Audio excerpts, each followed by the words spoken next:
विष्णु है, मध्य जो है वो ब्रह्मा है और मूल भाग भगवान महेश्वर। विष्णु कार्य रूप है, ब्रह्मा क्रिया रूप है और महेश्वर कारण रूप है। क्या बढ़िया है। महेश्वर कारण है, ब्रह्मा क्रिया है, विष्णु कार्य है। प्रयोजन के अनुसार रुद्र ने अपनी एक ही मूर्ति को 3 प्रकार से व्यवस्थित किया है। धर्म रुद्र स्वरूप है, जगत विष्णु स्वरूप है और समस्त ज्ञान ब्रह्मा स्वरूप है। श्री रुद्र रुद्र रुद्र इस प्रकार से जो बुद्धिमान जपता है, इससे समस्त देवों का कीर्तन हो जाने के कारण वो सब पापों से मुक्त हो जाता है। पुरुष रुद्र स्वरूप है और स्त्रियां उमा स्वरूपा है। सारे पुरुष रुद्र स्वरूप हैं और स्त्रियां उमा स्वरूपा। इन दोनों प्रकार के रूपों में भगवान रुद्र और भगवती उमा को नमस्कार। रुद्र ब्रह्मा है और उमा वाणी है। अब देखो, इन दोनों रूपों में रुद्र और उमा को नमस्कार। रुद्र विष्णु है और उमा लक्ष्मी है, उनको और उनको नमस्कार। रुद्र सूर्य है और उमा छाया है, उनको और उनको नमस्कार। रुद्र चंद्रमा है और उमा तारा है, उनको और उनको नमस्कार। रुद्र दिवस है और उमा रात्रि है, उनको और उनको नमस्कार। रुद्र यज्ञ है और उमा वेदी है, उनको और उनको नमस्कार। रुद्र अग्निदेव है और उमा स्वाहा है, उनको और उनको नमस्कार। रुद्र वेद है और उमा शास्त्र है, उनको और उनको नमस्कार। रुद्र वृक्ष है और उमा लता है, उनको और उनको नमस्कार। रुद्र गंध है और उमा पुष्प है, मतलब पुष्प और गंध कभी अलग हो सकते हैं। तो रुद्र गंध है और उमा पुष्प है, उनको और उनको नमस्कार। रुद्र अर्थ है और उमा अक्षर है। ये एक जगह और भी उपनिषद में आया बहुत बढ़िया करके। उमा जो है वो अक्षर है, रुद्र जो है अर्थ है। तो जैसे हर अक्षर का अर्थ उससे अलग नहीं होता, अक्षर और अर्थ एक साथ रहते हैं, ऐसे प्रकृति और पुरुष और उमा और रुद्र। रुद्र अर्थ है और उमा अक्षर है, उनको और उनको नमस्कार। रुद्र लिंग है और उमा पीठ है, उनको और उनको नमस्कार। इस प्रकार सर्व देवात्मक रुद्र को पृथक पृथक नमस्कार करे। मैं भी इन्हीं मंत्र पदों के द्वारा महेश्वर और पार्वती को नमस्कार करता हूँ। मनुष्य जहां जहां रहे इस अर्धाली सहित मंत्र का उच्चारण करता है। ब्रह्म हत्यारा भी यदि जल में प्रविष्ट होकर इस मंत्र का जाप करे तो सब पापों से मुक्त हो जाता है। जो सबका अधिष्ठान है, द्वंद्वातीत है, सच्चिदानंद स्वरूप सनातन पर ब्रह्म है, मन और वाणी के अगोचर है, सुखदेव उसके भलीभांति जान लेने पर यह सब ज्ञात हो जाता, क्योंकि सब कुछ उसका ही स्वरूप है, उससे भिन्न कुछ भी नहीं है। 2 विद्याएं जानने योग्य हैं, वे है पराविद्या और अपराविद्या। उसमें अपराविद्या ये है ऋग्वेद, यजुर्वेद, सामवेद, अथर्ववेद, शिक्षा, कल्प, व्याकरण, निरुक्त, छंद और ज्योतिष तथा मुनीश्वर। इस अपराविद्या में आत्म विषय के अतिरिक्त सब प्रकार के बौद्धिक ज्ञान का समावेश हो जाता है। अब पराविद्या यह है कि जिसके द्वारा आत्म विषय का ज्ञान हो जाता है। पराविद्या में आत्म विषय का ज्ञान हो जाता है। वह आत्म तत्व परम अविनाशी, वो देखने में नहीं आता, ग्रहण नहीं किया जाता, नाम रूप और गोत्र से वर्जित है, उसके चक्षु और श्रोत्र नहीं है, वो विषयातीत है जो आत्म तत्व है। उसके हाथ पैर नहीं है, वो नित्य है, विभू है, सर्वगत है, सूक्ष्म से सूक्ष्म है तथा वह कभी विकार को प्राप्त नहीं होता। उस सब भूतों का प्रभव स्थान है और उस परमात्मा को धीर पुरुष अपने आत्मा में देखते हैं।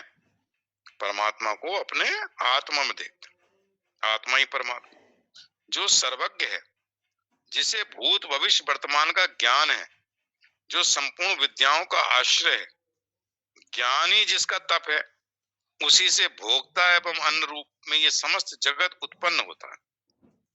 जो जगत सत्य की तरह प्रतीत होता है, वो सब ब्रह्म में उसी प्रकार स्थित है जैसे रज्जू में सर्प। ये मैं कह रहा हूँ, वो रज्जू में सर्प की जो भ्रांति होती है वो हल्के अंधकार के कारण हो रही। ब्रह्म में जो ये हमें जगत सत्य प्रतीत होता है, ये माया के कारण। जब माया का अज्ञान का आवरण दूर हो जाता है तो जगत की प्रतीति नहीं होती। या तो भक्ति के लिए, भक्त के लिए जगत विराट स्वरूप है परमात्मा का, और ज्ञानी कहता है कि ये जड़ है, नाशवान है, ये प्रकृति है, प्रकृति का कार्य है। तो दोनों को ज्ञान होने के बाद जगत का और अपने स्वरूप का बोध हो जाता है कि है क्या। तो ये कहते हैं जो सर्वज्ञ है, जिसे भूत भविष्य वर्तमान का ज्ञान है, जो संपूर्ण विद्याओं का आश्रय है, ज्ञानी जिसका तप है, उसी से भोक्ता मन रूप से समस्त जगत उत्पन्न होता है। जो जगत सत्य की तरह प्रतीत होता है वो सब ब्रह्म में उसी प्रकार स्थित है जैसे रज्जु में सर्प। वही है अविनाशी ब्रह्म सत्य है। जो इसको जानता है वो मुक्त हो जाता है। ज्ञान से ही संसार बंधन का नाश होता है, कर्म से नहीं। अतः मुमुक्ष को, मतलब मोक्ष चाहने वाले को, विधि पूर्वक श्रोत्रिय ब्रह्मनिष्ठ अपने गुरु के पास जाना चाहिए। तब गुरु से ब्रह्म और आत्मा के एकत्व का ज्ञान कराने वाली परा विद्या प्रदान करे, मतलब परा विद्या की प्राप्ति कराए, जिससे ब्रह्म और आत्मा का तो अभेद दर्शन हो जाए। यदि पुरुष गुहा में निहित उस अक्षर ब्रह्म को साक्षात कर लेता है तो अविद्या रूपी महाग्रंथि को काटकर वो सनातन शिव के पास पहुंच जाता है। वही वह अमृत स्वरूप सत्य है जो मुमुक्षु को जानना चाहिए। प्रणव धनुष है, आत्मा बाण है और ब्रह्म वो लक्ष्य कहलाता है। उसको प्रमाद रहित होकर बीजना चिंतन करना चाहिए तथा लक्ष्य में घुसे हुए बाण की भांति उस ब्रह्म में तन्मय हो जाना चाहिए। लक्ष्य अर्थात ब्रह्म सर्वगत, आत्मा सब और मुख वाला है, और साधक यदि सर्वगत हो तो शिव रूप लक्ष्य की प्राप्ति में संशय नहीं रह जाता। जहाँ चंद्रमा और सूर्य का विग्रह प्रकाशित नहीं होता, जहाँ वायु और संपूर्ण देवताओं की गति नहीं है, वही ये तेजो में परमात्मा साधक के द्वारा चिंतन करने पर अपने विशुद्ध एवं रजोगुण रहित स्वरूप से प्रकाशित होते हैं। इस शरीर रूपी वृक्ष में जीव और ईश्वर नाम के दो पक्षी निवास करते हैं। उनमें जीव कर्मों का फल भोगता है, महेश्वर नहीं। महेश्वर कर्म फल का भोग न करते हुए केवल साक्षी रूप में प्रकाशित हो रहा है। उसमें जीव और ईश्वर का भेद माया के द्वारा कल्पित है। जिस प्रकार घटाकाश और महाकाश आकाश के ही कल्पित भेद हैं, उसी प्रकार परमात्मा के जीव और ईश्वर का भेद भी कल्पित है। देखो, जीव और ईश्वर का जो भेद है कि परमात्मा ही जीव बना हुआ विद्या उपाधि के कारण और ईश्वर बना हुआ है माया की उपाधि के कारण। है परमात्मा ही, केवल उपाधियों का भेद है, तत्व से दोनों में परमात्मा ही। तो परमात्मा के जीव और ईश्वर का भेद जो है वो कल्पित है। उपाधियां नाशवान है, उपाधियां मतलब कहते हैं कि वो नित्य नहीं रहती। जब हमें ज्ञान हो जाता है तो अविद्या दूर हो जाती है। अविद्या जो उपाधि वो समाप्त हो गई और हमें अपने मूल तत्व का ज्ञान हो जाता है कि वही ब्रह्म तत्व में ही। तो ये भेद जो है ये केवल उपाधि जनित है, कल्पित भेद है। उसी प्रकार परमात्मा के जीव और ईश्वर का भेद भी कल्पित है। वस्तुतः जो चिन्मय जीवात्मा सदा स्वतः साक्षात शिव है। जो हमारी जो जीवात्मा है, चिन्मय जीवात्मा, चेतन स्वरूप जीवात्मा है, वो सदा स्वतः साक्षात शिव है। जीव और ईश्वर में जो चित्त है वो चित्त के औपाधिक आकार भेद से भिन्न भिन्न प्रतीत होती है, स्वरूपता भिन्न नहीं है। मतलब जीव और ईश्वर में जो चित्त है वो क्या है, उपाधि के भेद के कारण भिन्न लग रहा है। उपाधि है हम में अविद्या की है और उनमें माया की है, बस उपाधि के कारण भिन्न भिन्न लगता है। स्वरूपता भेद होने पर भी दोनों की चित्त स्वरूपता की कोई हानि हो जाएगी।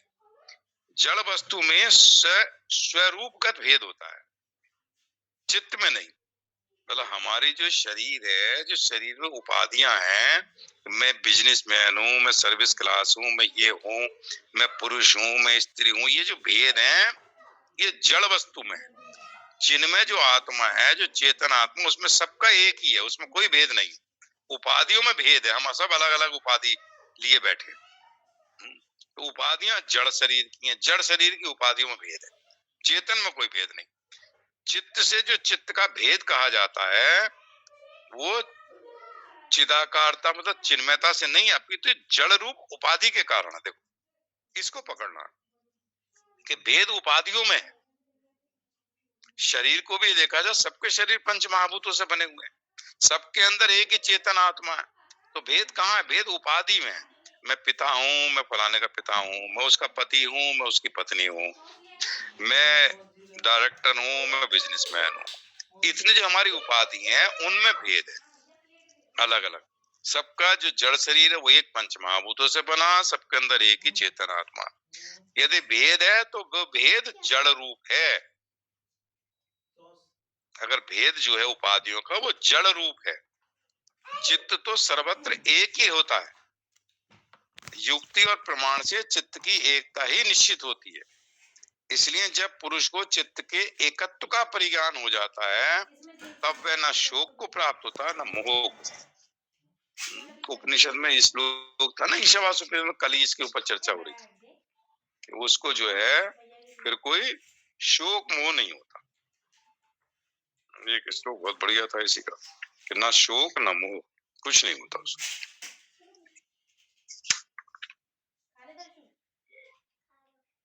हाँ, यस्मिन् सर्वाणि भूतानाम एव भूत अभिजानता तत्र को मोहा का शोका एकत्व अनुपश्यति। 7वां श्लोक ईशावास उपनिषद का, उसमें कहते हैं जिस समय जिस आत्मा में तत्वदर्शी के लिए संपूर्ण भूत आत्मा ही हो गए, सब भूतों में एक ही आत्मा है, और उस समय उस आत्मा में वो एकत्व को देखता है, सब में एक ही आत्मा, दूसरा कुछ है ही, तो क्या शोक और क्या मोह करेगा? आत्मा को ना जानने वाले को शोक और मोह होता है। जो शरीर को आत्मा समझता है तो शरीर में जो राग शोक मोह है वो शरीर के भाव है। आत्मा में ना शोक है ना किसी के साथ मोह है। तो उसको भगवान ही कह रहे हैं कि ये जो है